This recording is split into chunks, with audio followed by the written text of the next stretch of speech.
Well, good afternoon, everybody, and a very warm welcome in more ways than one to the inaugural, the debut, the very first edition of the Landlord Lens. Now, this is a new monthly content collaboration between the National Residential Landlords Association and Property Tribes. And each month, Ben Beadle, CEO of the NRLA, who's joining me on the call, will be with us, and we will be turning the Landlord Lens onto trending topics for landlords.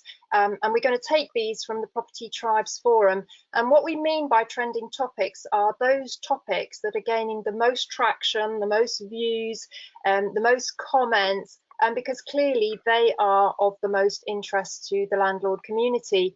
And the Property Tribes and previously the RLA, but now the NRLA, have always had a very close relationship. And Ben and I have been having a few chats behind the scenes to see how we could work together more closely to further kind of serve, collaborate together to inform the landlord community. So that's how the Landlord Lens came about. The forum is that we're going to talk briefly about a couple of smaller topics before we move on to the main event, which for today's presentation is going to be possessions. So Ben, we're both very excited about this, aren't we? And it comes at a time when the sector is so rapidly changing, and obviously we've had COVID lockdown and all the fallout post COVID-19, lots of uncertainty in the sector. So it really is a time where landlords have to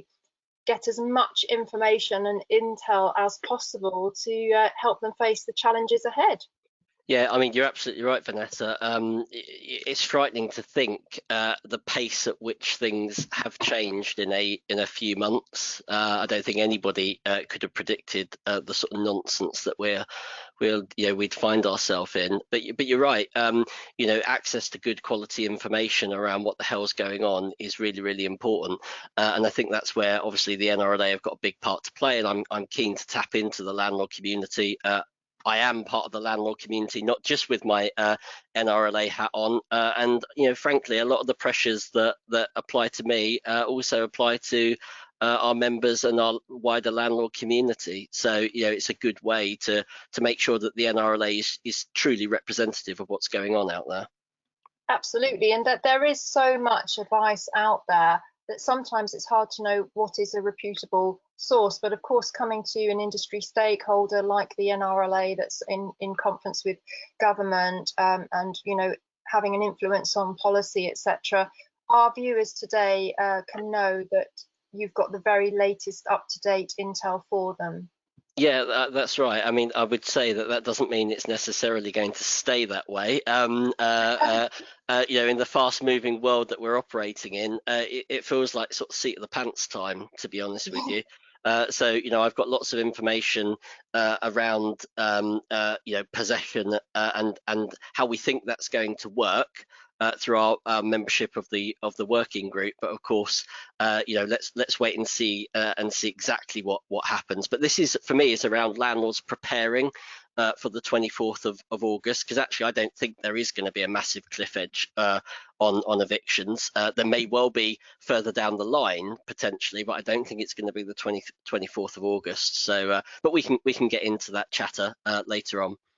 Yeah, so shall we go to the support acts first, which are the smaller trending topics we're just going to touch on briefly. And the first one has actually been trending on Property Tribes for about 10 days now, which is actually a really long time in the world of trending topics. So it's definitely of interest to landlords. And it's called Should I Buy to Let or Let It Go? And it was really kind of inspired by a few mainstream media articles that were kind of implying that the day was over for buy to let, weighing up the pros and the cons. There were more negatives than there were positives. Of course, on this call, we're all diehard landlords, and hopefully we're going to keep the faith. But just it's interesting, Ben, that when we have these kind of media commentary, what I tend to do is I always go back to the fundamentals. What's your view on that? Well, I think, yeah, I would agree. I think it's quite interesting, isn't it? You know, this debate around potentially either investing or not, or exiting or not. And I think it obviously gives rise to a wider sort of confidence issue in the sector. Something we track, and you know, spoiler alert, it's not very high. And it's not very high because I think not just because of COVID. I think, yeah, we have to park, if we can, COVID events and look at, you know, what's happened over the past few years. And what we've seen over the past few years is the whack-a-mole approach to housing policy, which is, you know, there's a problem over here, bang, you know, I'll sort that, and two other problems pop up over here. And I think that is starting to be realised, that and housing policy doesn't need a nip and a tuck. Particularly, it needs pretty much a facelift, and I think that you know, the renters reform bill that's coming down the track will do that. And I should say, although it is titled the Renters Reform Bill, Minister Pincher has been very clear that good landlords have a big part to play in that, and I'm talking to him on the 8th of September around that, on that very subject. Oh, that's interesting. I think also, you know, that when, you know, COVID lockdown was on, a lot of people had a great deal, or certainly more time to reflect on their life and their future. And I think that prompted a lot of people to think about investing in property. We certainly had a very big influx of newcomers and new members onto Property Tribes. And from your perspective, if there's somebody watching today who you know, is thinking, well, shall I get started in buy-to-let? You know, is it still going to produce the margins? What would your advice be to them? Do the figures, do the maths, look at the tax, frankly. So, you know, I think there is still a role for buy-to-let. I think I mean, bluntly, it's far less lucrative than it once was, and I think that yeah, you've got to obviously factor in the hassle factor, which is an unquantifiable, you know, expense that you can't necessarily factor in. I mean, I've been a landlord for how many years now? How old am I? Yeah, almost 20 years. Doing the maths, it's never a good sign for your age, is it? Almost 20 years a landlord, and the environment was very different to when I started investing. To how it is now. But you're right, you know, these 3 or 4 months lockdown, some people on furlough and all of that sort of stuff, has reset priorities, and it will obviously, you know, if you're stuck at home watching Homes Under the Hammer and are, you know, tempted by that sort of life, yeah, I mean, it can be a really great project to do, but you know, we have to treat you know, that sort of investment to what it is, which is a business. You know, you're making a business decision and you're going to invest in it. And I think looking at the tax changes, if you're going to be taking a mortgage, which a lot of landlords do, if you're a high rate taxpayer, you know, I hate to jump on this bandwagon, but Section 24 has been a hammer blow to landlords. And you know, it's something that it impacts me and it impacts a lot of landlords, and I don't think Section 24 is necessarily dead in the water, but you know, we've got to choose our moment around when we bring that back out to revive it. So you know, there's lots of things that a new investor, you know, needs to consider, and a proper analysis of the figures is a good place to start. Understanding the actual affordability, knowing your market. Yeah, my places are all around where I live. I've lived here since I was born. I know the market like the back of my hand. I know the tradespeople. I know the agents. I know all of that sort of stuff. And that sort of market intel is really important for a lettings business. I did toy with the idea of investing further away, actually. And I chose not to, just because I couldn't necessarily be sure on all of the things that I was really comfortable with in and around where I live. But that's the fun part in a way, finding all of that stuff out. But the moment you stop seeing it as fun, you hit a problem, really. Indeed, I think I would add, with my nearly 18 years of landlord experience, that I think landlords do need to operate with a much bigger cash buffer. There's unfortunately rumours of another potential lockdown. We already know that COVID-19 lockdown exposed weak business models. There were some landlords that couldn't survive a month, with a couple of voids. Those are too slim margins to be operating on. I think lessons need to be learned from what happened during COVID-19, because in any business, you just don't know what curveballs are going to be thrown at you. No, you're absolutely right. And I think, it's the first sort of big hit for a little while, Vanessa, in terms of actually people thinking, crap, I really need to think about what I'm doing. And we've seen that from a wider policy perspective. We've seen it with outrage on NHS workers having to pay for their parking and all of that. There's lots of little examples of where we're having a bit of a reset. And housing is one of them. It's a little bit of a wake-up call for those that are sailing too close to the edge, I think. I would actually say that's one of the most positive things to come out of COVID-19, that landlords have become a lot more engaged, with industry stakeholders, with forums like Property Tribes, with some of the really good Facebook groups out there. That's good that they're now, much more engaged and seeking out information. And as we were saying at the beginning, the Landlord Lens intends to be part of those information streams. Now, if we move on to the next topic, Ben, we both know it's an extremely hot, boiling day. I'm afraid that your blood pressure and your temperature might go up a little bit more with this next one, because there's a thread on Property Tribes at the moment called "There Are No Good Landlords." Now, this is an article that first appeared in May 2019, but it resurfaced recently on social media, and I picked up on it because I missed it first time around. And these are some of the comments that this journalist writes. The entire system is weighted in favour of those with the means to become landlords. With wages stagnating and rents increasing, it is absolutely correct to say that landlords both create and profit from the existence of poverty and homelessness.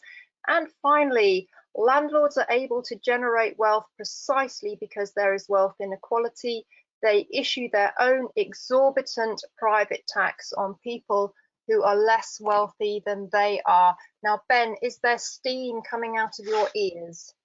I have to be polite because we are in polite company. But you and I both know that that's absolute tosh, and no more so than at the moment, when we have seen the government reliant on landlords to do the right thing during the pandemic, to come to arrangements with their tenants, to try and defer rent, to write rent off where they can, with absolutely bugger all help in terms of any specific measures. And I say no help because a mortgage deferment scheme is not a measure in my view.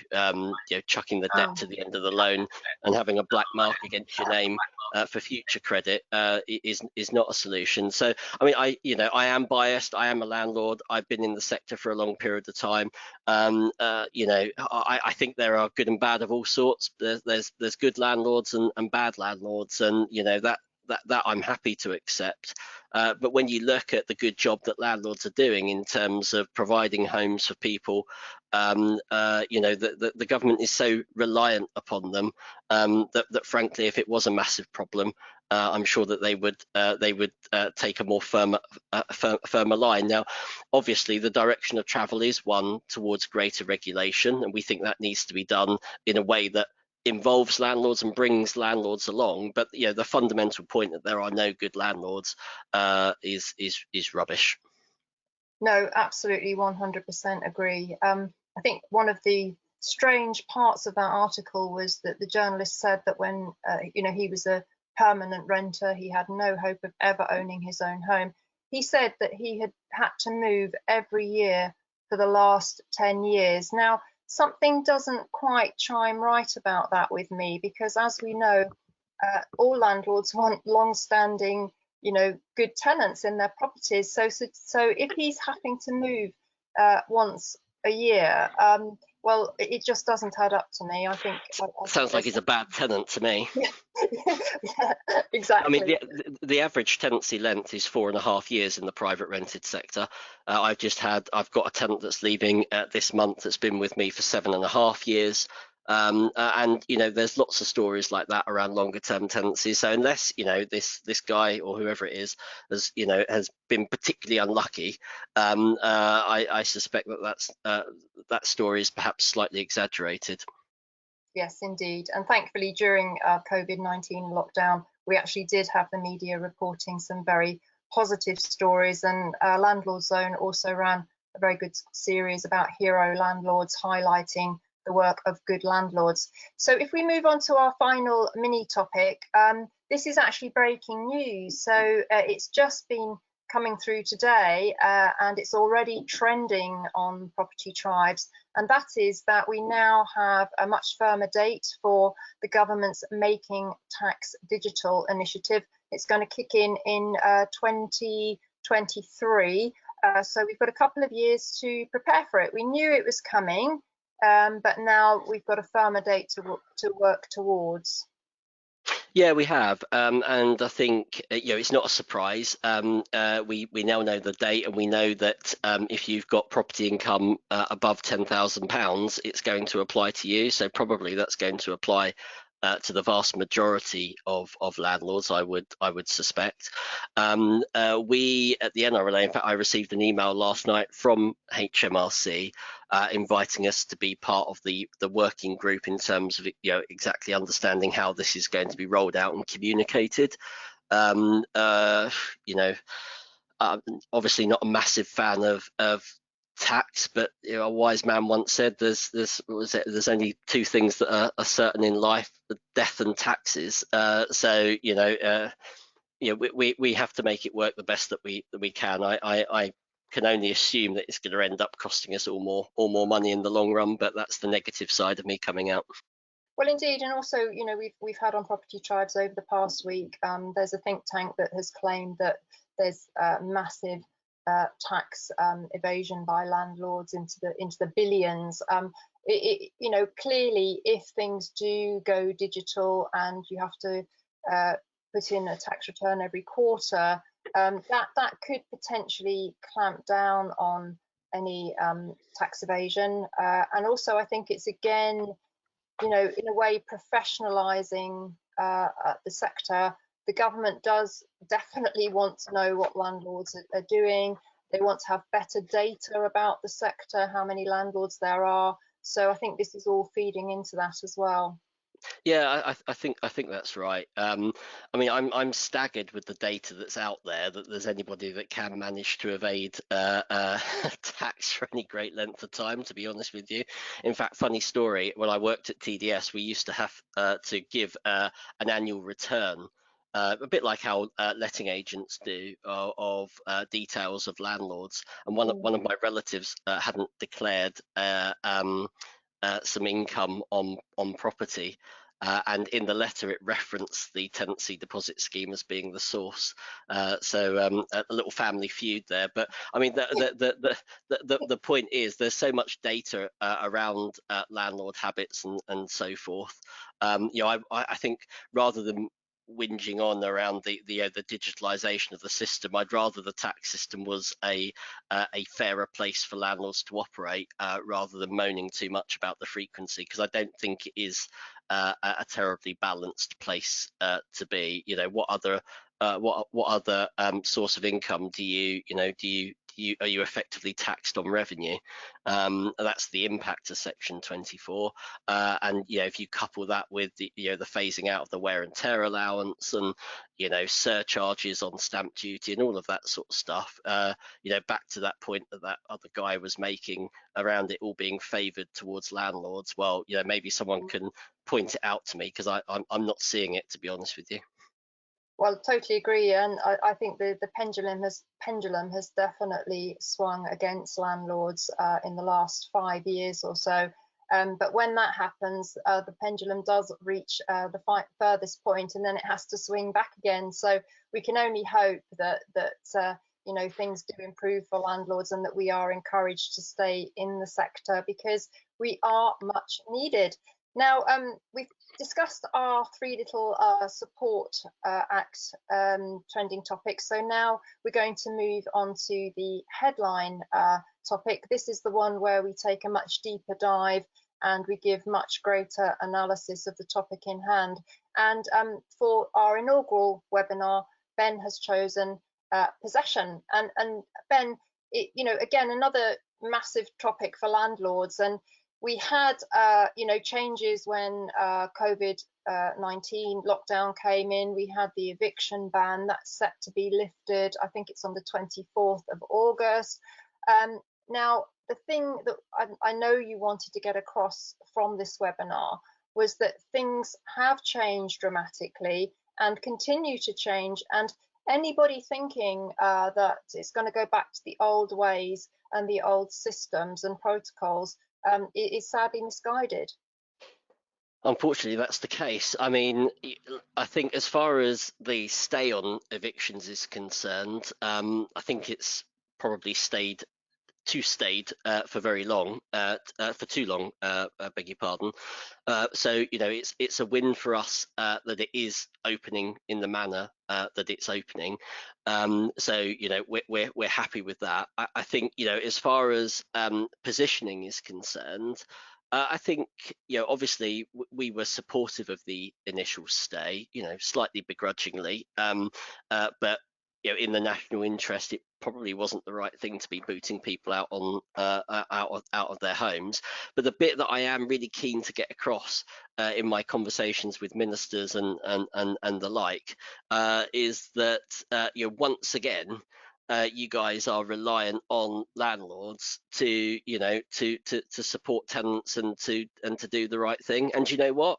The vast majority of landlords have actually done that. You know, they've not increased their rents, they have written down debt, they have deferred payments, and that, you know, shows that actually the private rented sector, for all of the bleating that goes on, is a pretty good place to be.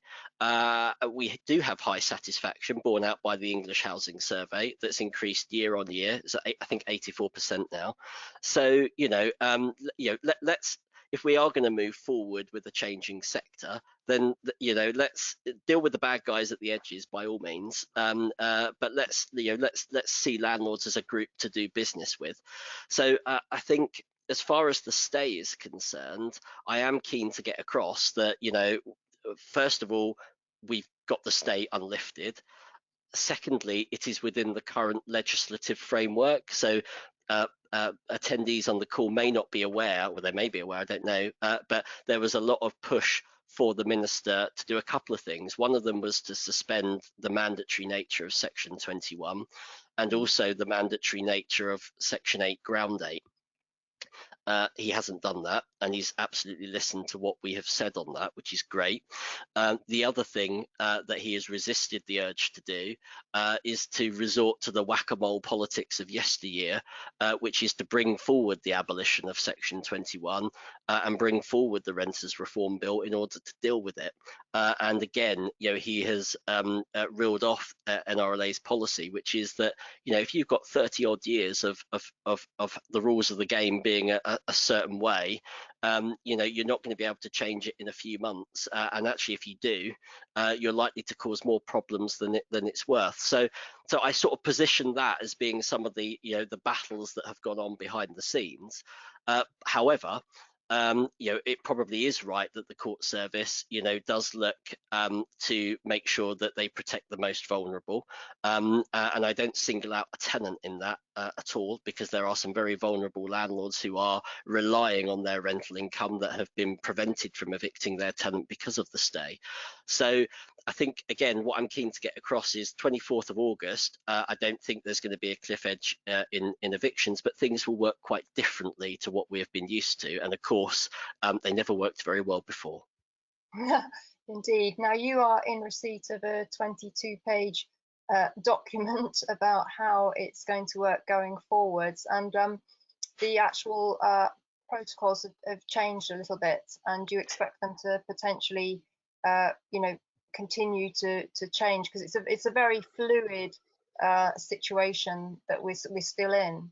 Yeah, it is, and as part of working within the existing legislative framework, the Minister of Housing and the Secretary of State for Justice have appointed a group to look at the procedural elements to possession and exactly how cases are going to be handled. So, just to give participants a little bit of a flavour. So the first thing that happens on the 24th of August is not that cases start getting heard, is that cases start getting listed for, I think, 21 days ahead. That date is to be confirmed. But either way, there's an there is a delay between the 24th and when cases start getting heard. So that's the first thing. The other thing, and we are heavily involved in this at the moment, is that landlords need to reactivate their cases, assuming they still need them dealt with. I think the court service is rightly, worried that dealing with a lot of cases with a sense of priority. There's a lot to get through. It's been held up for 5 months, so how on earth do they possibly restart things? And what I am hopeful of is that landlords and tenants have come to some compromises. That's certainly what our intelligence is telling us. But of course, there will be people within that mix that go to ground and there won't be any compromise at all. So landlords need to tell the court that they wish to continue their claim. And as part of that process, and including any new claim as well, so if a new claim is made to the court, you also need to tell the court a couple of things. Basically, how the parties involved in the case have been affected by COVID-19, if you know, and to the best of your knowledge and belief. And there is an obligation on the landlord to let the court know if he or she knows anything about the tenant's exposure to COVID-19 or their particular circumstances. So that is a change. And as I say, it will still be dealt with within the existing legislative framework. So if you have a mandatory ground for eviction, things can be taken into account, but at the end of the day, if you satisfy that request, the judge has to grant possession, and that's really what the row is about at the moment, or has been, now that Parliament is in recess. So, I mean, some landlords will look at that and think, crikey, that's a really onerous task. Others will say, well, I haven't got a bloody clue whether my tenant's been affected by COVID-19. And that may or may well be the case. But from my vantage point, I'm seeing lots of conversations going on between landlords and tenants. And, if nothing else, there does seem to be an outbreak of general goodwill. So, if landlords do know, they should tell the court, and they should actively tell the court that they don't know if that is the case. One of the things that we're pushing for, Vanessa, and we're working on at the moment, is that although the practice directions are out and visible for people to see, we still think there's going to be some more changes around procedures here. But frankly, the average tenant and the average landlord is not going to trawl through the MOJ website and look up practice directions. There needs to be user-friendly guidance around exactly what the new rules of the game are. We've drafted some of that as part of our work on the working group, because what I don't want to happen is a landlord that's on the bones of their backside because of the stay and encountering significant hardship suddenly gets their case batted back out due to some administrative wrinkle that could have been avoided. So we are making sure, well, we are pushing, I can't make sure about anything at the moment, but I can push and make noise around the need for people to know what the rules of the game are, so that they can adapt accordingly. And obviously the NRLA will be there with Property Tribes and Landlord Zone and others to make sure that information is out there. it is quite notable how much social media has played a role in supporting landlords throughout the COVID-19 pandemic and beyond the lockdown.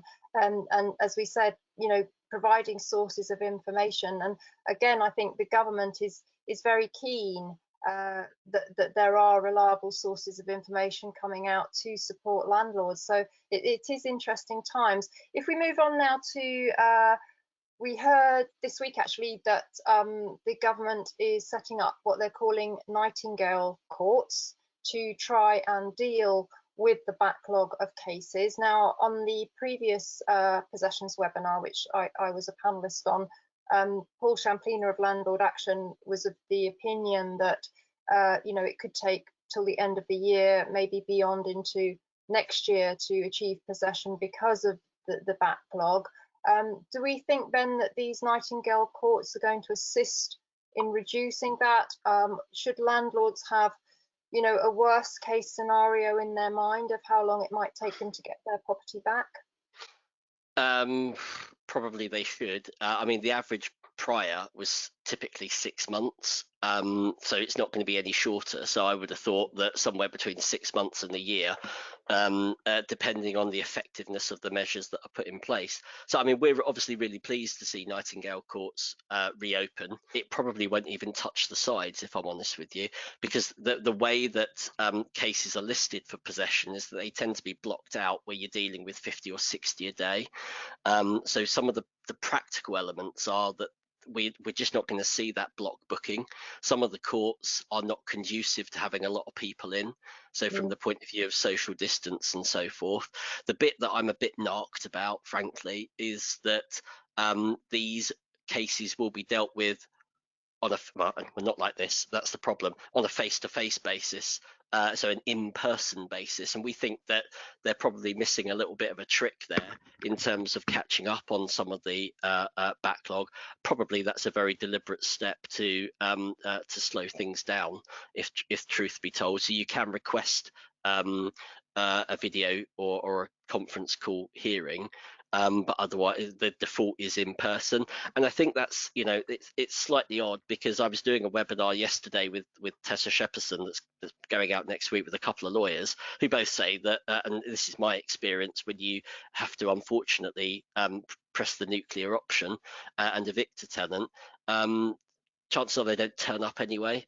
That's the reality of the situation, because I think, if there was a chance of being able to resolve it, you would have had dialogue prior to that, and often landlords will issue a notice because there's either no real prospect of things being able to be made good, or the tenant is simply not engaging in the process from start to finish. So I mean, some of the messaging that is going to come out is going to be around the need for the parties to engage, and I don't really see too much of a problem on the part of the landlord. The bit I'm worried about is obviously tenants engaging with their landlord so that they don't need to make an application to the court. Absolutely, and you do want to kind of really put forward that notion of mediation, because as we said in the other webinar, really those landlords that had maintained and nurtured good relationships with tenants will probably come out of this whole scenario in a lot stronger position than those that didn't. But I think, again, one of the positive things that COVID-19 may have achieved is to put the spotlight on the importance of landlord and tenant relationships, and really maintaining them and nurturing them, so you do have an avenue of communication to have an open and frank discussion with your tenant. Clearly, once those communication channels are blocked, the whole situation starts to deteriorate. I think that's absolutely right. I mean, I referenced it on another matter around thinking through things in a business-like way. For me, in any type of business transaction, you have an open dialogue and communication with people. It's exactly the same with my tenants. I will keep in touch with them. I'm an email or a WhatsApp away, and that's how we do things. And the problem comes obviously when that communication channel stops, and in my view that tends to be from the tenant outwards rather than from the landlord. But I think the bit in terms of the main difference, Vanessa, is I think that landlords will may well have taken action or issued a notice in certain circumstances prior. Frankly, I think we're going to have to be far pickier around when we issue notices, simply because I think it's going to take such a long period of time to get cases heard. So the other thing I was going to mention briefly was that the courts won't go in date order in terms of cases. They will prioritise the worst of the worst, which I think is right, to be fair. So we've been sort of banging on around antisocial behaviour, things that are pre-COVID. I've got a couple of landlords who were just about to get their court hearing just before lockdown, and they've got 12 or so months arrears. And of course, COVID has come along and and added another 5 or 6 to them. So it's really, really important that those people, get their cases heard, because the hardship is firmly and squarely in the landlord's lap, not in the tenant's lap. So in order to so that those cases come to the top of the queue, it's important that landlords understand that, unfortunately, for a short period of time, I hope a short period of time, because these provisions I think are staying in until March 2021, that if the reason isn't a strong one to give notice, or you've got some rent arrears, or there's a prospect that the tenancy is going to come good, then probably don't make your application to the court. Hold off and try and make it work, and mediation may play a part. Obviously, it takes two to tango. So if you've already getting the silent treatment, then it may not work. But we've got partnerships with PRS and TDS to help landlords and navigate that. And I think that's going to be a really important element that landlords are going to need to consider. It's not going to work the same way as before. And frankly, if you're a landlord in Wales, you have my deepest sympathy in terms of the 6-month notice that you're now required to give. And so I spoke about cliff edges at the outset. I'm not seeing 24th of August being a particular cliff edge. I don't think anything's going to happen on the 24th of August other than some cases will be listed. I think there will be 2 potential cliff edges. One on the 30th of September, which is when the emergency notice periods expire. And I use that word deliberately.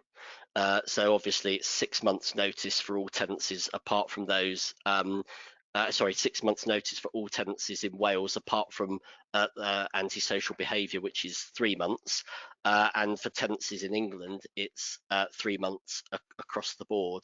Now obviously we've got a bit shirty with the Welsh Government for extending that 6-month notice period, and if there are Welsh landlords on the call, that's absolutely top of our agenda to get that sorted. And you would have seen some noise about that we made this week. It's a massive kick in the teeth for landlords. So that 30th of September date is a bit of a cliff edge, because frankly, as it stands, are you going to serve a 6-month notice between now and then, or are you going to wait until the 1st of October?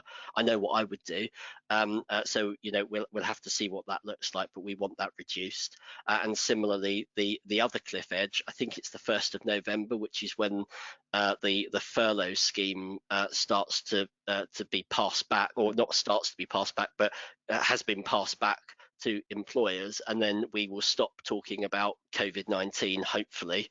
But unfortunately, we will be talking about a fairly deep recession that will no doubt have a knock-on impact in terms of jobs and affordability and all of that sort of jazz. So frankly, I think it's going to be a long autumn.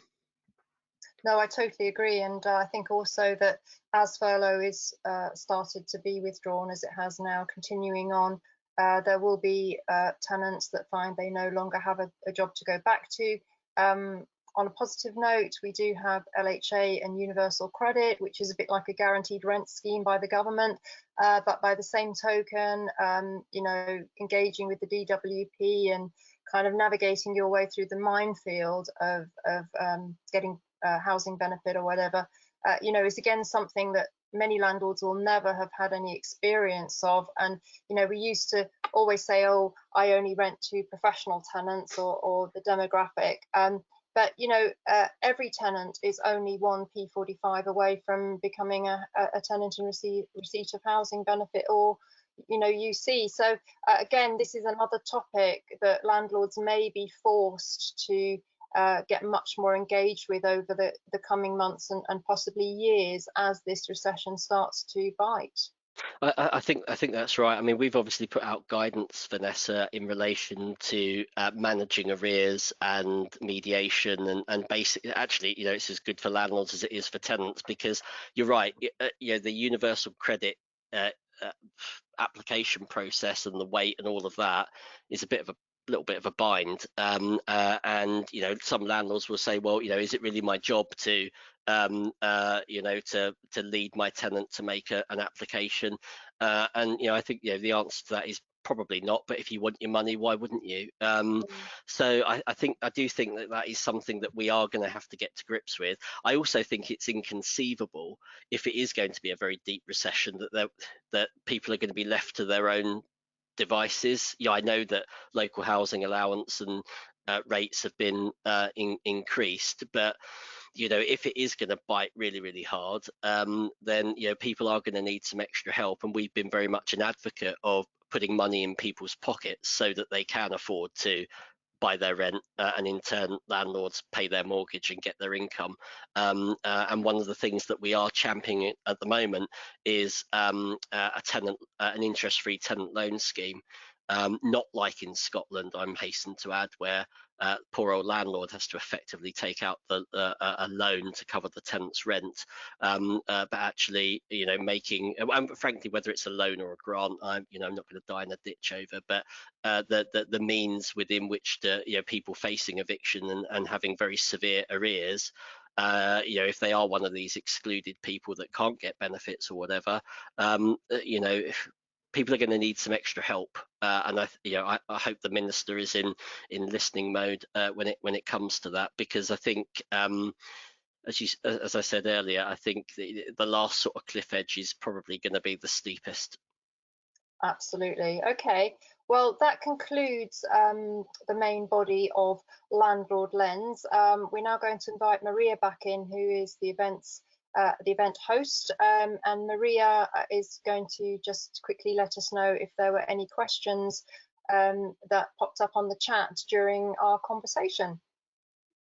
Hello, Maria. Hello, hi. Yeah, we've actually had a similar question posed several times, so I will kick off with that one. And it's about the process of reactivation. How are landlords going to have to go about reactivating their own cases? In short, notifying the court by a form that we are drafting at the moment. Whether or not it's going to be one of these prescribed forms, I'm not sure. But the point we've made through the working group is that there needs to be a really clear comms plan for landlords who are experiencing significant hardship to be able to progress their case in a time effective way, and leaving things for landlords and tenants to go and find out is not the right sort of way. So I'm expecting there to be a form that you complete and you notify the court. That hasn't been published yet, and that's one of the things that I'm very much looking forward to seeing, because there shouldn't be any additional hurdles to the ones that have already been put in front of us. Okay, thank you. And another question is regarding the 3-month notice period for Section 21 and Section 8 notices. Is that going to continue, or is it going to go back to the 2 months? How do you see that going forward? I think, I mean, as I said, the 30th of September is the date that those additional timeframes are due to expire. So that is one other date that we have firmly got in mind. Frankly, I think it depends on how the outlook is in terms of second wave and so forth. I'm kind of taking the view that at the moment, we can go to the pub and that sort of stuff. So, perhaps the worst is behind us. So with that in mind, perhaps there is the appetite to reduce those notices back down. We're very clear they are an emergency transitional measure based on a public health response. If the public health emergency is in a far better position than it was, then it should revert back. Would a landlord be able to increase the rent under new rules changing fixed to periodic tenancies automatically if increasing the rent was not included in the contract? Depends on your contract, but if you get to the end of the fixed term and it is rolling on a periodic basis, you can serve a Section 13 notice within which to increase the rent. So that, it can be done. I guess, the question I just sort of put out there, I don't know the individual circumstances, but is this the best time to be increasing rent, and would it be better to sustain that tenancy for a little bit longer and defer that rent increase? But that is obviously a matter for you. Yeah, I would definitely second that thought, Ben. I think these are very uncertain times for tenants as well, and it's good to not rock the boat, so to speak, keep the status quo, and perhaps wait until if you feel that the rents could be increased, perhaps to wait until things are a lot more stable. Yeah, I in my own circumstances, I have kind of notionally written off any. I didn't religiously do rent increases anyway during the tenancy, but certainly during this time, unless somebody has vacated and you're remarketing it and you want to try for an extra few quid. But I have to say I've taken the view that I'll worry about rent increases when when the moment is right. Another one here asks if you could clarify if it's only new cases that have to have COVID-19 details applied. What about cases where bailiffs had already been instructed? Interesting. So I don't immediately know the answer to that. I would hope that's at the end of the court process, isn't it? So looking at my 22-page document, I don't have a great deal of detail on the bailiff's element, but I think the court process has been done and has run its course, and you're just waiting for that warrant to be executed. So it's maybe something we need to post up once the working group has concluded, but I would hope not. I don't want cases to be reheard, put it that way. The judge has made a decision, the landlord has waited patiently to get possession of their property back, and get the property back they should. I think it may well give rise to an interesting, I say interesting, a different way of tenants being moved on, and that is whether or not there might be some payoffs to leave. But I shall leave that floating for another conversation. Okay, time for one more. I'm just going to have a quick look to see if there's any late additions. Some good questions, though. Yeah, definitely. It's probably just during this pregnant pause, it's worth me sort of probably pointing out that we will ensure that we have that landlords have all of the forms, guides, up-to-date notes as soon as this information is published. I know that landlords are feeling the strain. I'm very clear in our comments to the minister and in the media that this isn't a landlord immune from COVID-19. On the contrary, and frankly, any suggestions otherwise are slightly mischievous, I would say. So we will make sure that you have all of the information that you need in order to progress this. One of the things that we will see, I suspect, is some sort of pledge or commitment from the minister around how this is going to work. And I do think they will be relying on landlords that if you have resolved a case during the pandemic, so you had a case with the court and the tenants left, or you come to some arrangement or whatever it happens to be, that you notify the court. So if you are in that position, that fortunate position of having your case settled before the court needs to deal with it, it would greatly help the court if you could let them know, and it will also greatly help other landlords because it will mean that their cases can be progressed quicker, frankly. Right, okay, there's one more question then. When your tenant notified you that they could not leave at the end of their 3-month notice period because they tested positive for COVID-19, can a landlord ask for proof, or will the courts require proof that that's the reason they cannot move out? Very good question. I think for me, it, being a bit nosy now, but what's the actual reason for wanting them to leave? Because if they have got COVID-19 or whatever, at the end of the 3-month notice period, that could all be resolved if it's rent that you are pursuing, if there's some sort of financial settlement that can be agreed so that the notice can be relinquished. If you're moving back in, or you're looking at selling the property, then obviously that's your right to do, and you will issue, no doubt, a Section 21 notice in order to get possession of your property back in those scenarios. So